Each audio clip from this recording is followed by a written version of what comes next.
जयपुर या आमेर रियासत के इतिहास का प्रारंभ दुल्हेराय से माना जाता है।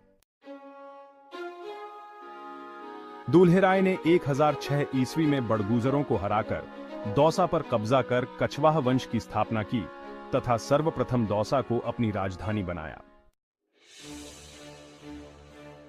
दौसा विजय के बाद दुल्हेराय ने आसपास के छोटे छोटे मीणा राज्यों को जीतकर अपने राज्य की सीमा का विस्तार करना शुरू कर दिया।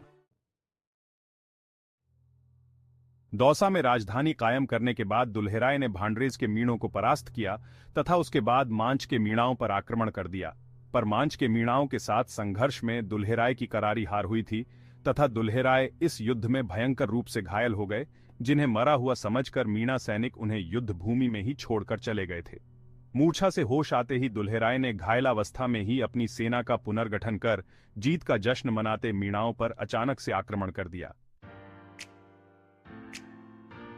इस अप्रत्याशित आक्रमण में मीणा हार गए और दुल्हेराय ने मांच पर अधिकार कर मांच का नाम अपने पूर्वज राम के नाम पर तथा वहां अपनी कुलदेवी जमुवाय माता की मूर्ति स्थापित कर जमुआ रामगढ़ नाम रख उसे अपनी राजधानी बनाया। मांच पर कब्जा करने के बाद दुल्हेराय ने बची हुई बड़गुजर शक्ति को खत्म करने के उद्देश्य से बड़गुजरों के प्रमुख राज्य देवती पर आक्रमण कर उसे भी जीत लिया तथा देवती राज्य पर विजय प्राप्त करने से दुल्हेराय को 2 दुर्ग मिले। बड़गुजरों के खतरे को खत्म कर दुल्हेराय ने फिर मीणा राज्यों को जीतने का अभियान शुरू किया और आलनसी मीणा शासक से खोह का राज्य जीता। उसके बाद मीणा शासकों से ही गेटोर, झोटवाड़ा व आसपास के अन्य छोटे राज्य जीत लिए। मीणा राज्य जीतने के बाद दुल्हेराय ने अपनी राजधानी को जमुआ रामगढ़ से खोह स्थानांतरित कर खोह को अपनी राजधानी बनाया। मीणाओं जैसे बहादुर लड़ाकों को हराकर और उनका राज्य छीनने से उनकी ख्याति सर्वत्र फैल गई और उसी समय के लगभग दुल्हेराय को ग्वालियर पर हुए आक्रमण को नाकाम करने के लिए सहातार्थ बुलाया गया। ग्वालियर के युद्ध में हालांकि विजय तो मिली, लेकिन इस युद्ध में दुल्हेराय गंभीर रूप से घायल हो गए और इलाज के लिए अपनी राजधानी खोह लौट आए। जमुआय माता के मंदिर की स्थापना दुल्हेराय ने जब मांच के मीणाओं पर आक्रमण किया तब उस युद्ध में वे घायल हो गए थे और मीणाओं के आगे बुरी तरह हार गए थे और युद्ध के मैदान में उनके मूर्छित होने पर मीणा सैनिक उन्हें मरा हुआ समझ छोड़कर चले गए थे। इतिहासकारों के अनुसार उन्हें मूर्छित अवस्था में उनकी कुलदेवी जमुआय माता ने दर्शन देकर पुण्य युद्ध करने का आदेश दिया और युद्ध में विजय होने का आशीर्वाद दिया।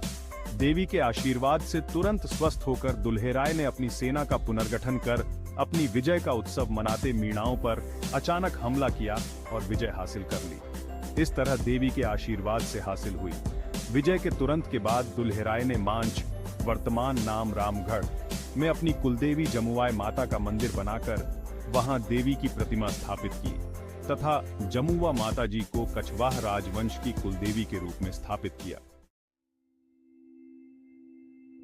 दुल्हेराय जी के वंशज जो राजस्थान में कछवाह वंश की उपशाखाओं जैसे राजावत, शेखावत, नरूका, नाथावत, खंगारोत आदि नामों से जाने जाते हैं, आज भी जन्म व विवाह के बाद जमुआय माता के मंदिर में जात लगाने जाते हैं।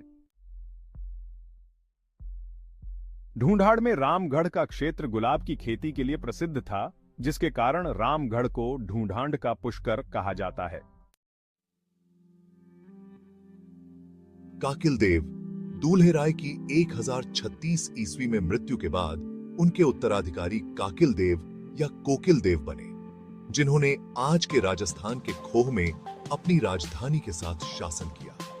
काकिल देव का जन्म माता मारूनी और पिता दुल्हेराय से हुआ था, जबकि कुछ स्रोत दुल्हेराय को काकिल देव के दादा के रूप में मानते हैं। काकिल देव का राज्य मीणा विद्रोहियों से परेशान था। कुछ स्रोतों के अनुसार काकिल को आमेर की विजय का श्रेय दिया जाता है, जबकि उसके बेटे मैदुल ने आमेर पर विजय प्राप्त की थी। 1039 ईस्वी में काकिल देव की खोह में मृत्यु के बाद उनके पुत्र हनुदेव को उनका उत्तराधिकारी चुना गया।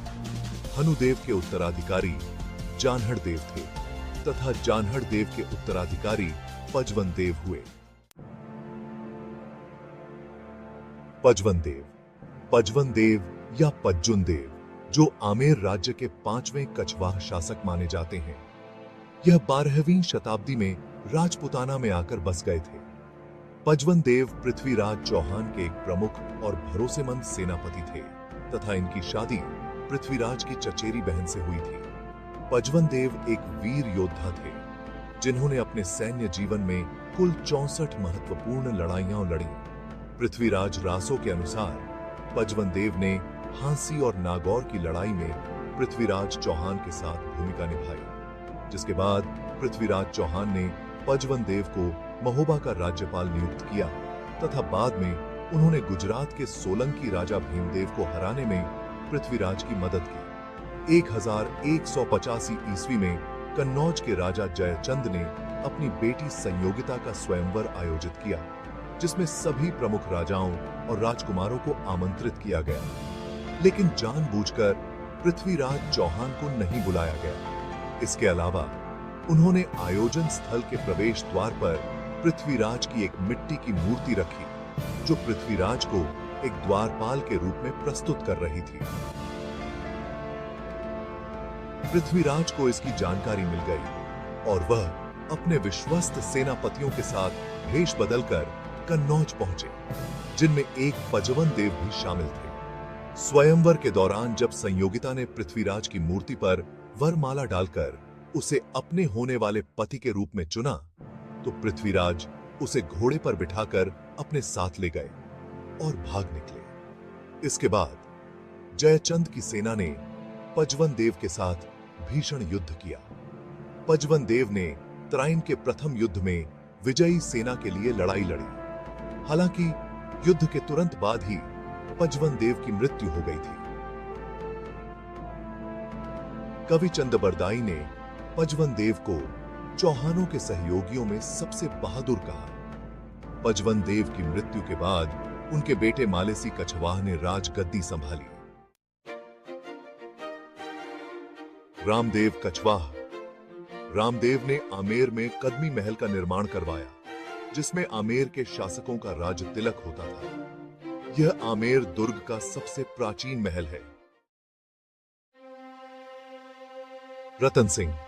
रतन सिंह का शासनकाल 1537 से 1548 तक था, जो राजनीतिक अनिश्चितता का दौर माना जाता है।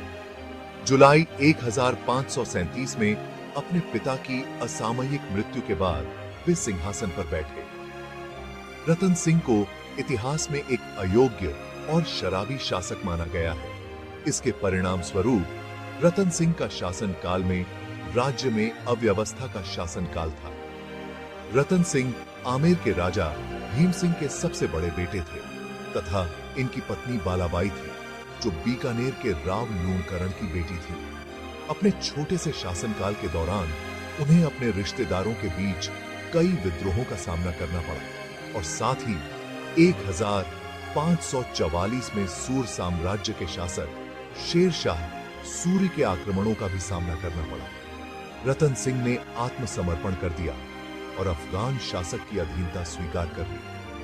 10 साल के शासन के बाद 15 मई 1548 को रतन सिंह को घातक रूप से जहर दे दिया गया तथा उनकी हत्या कर दी गई। उसके बाद रतन सिंह के भाई आस्करण राजगद्दी पर बैठे।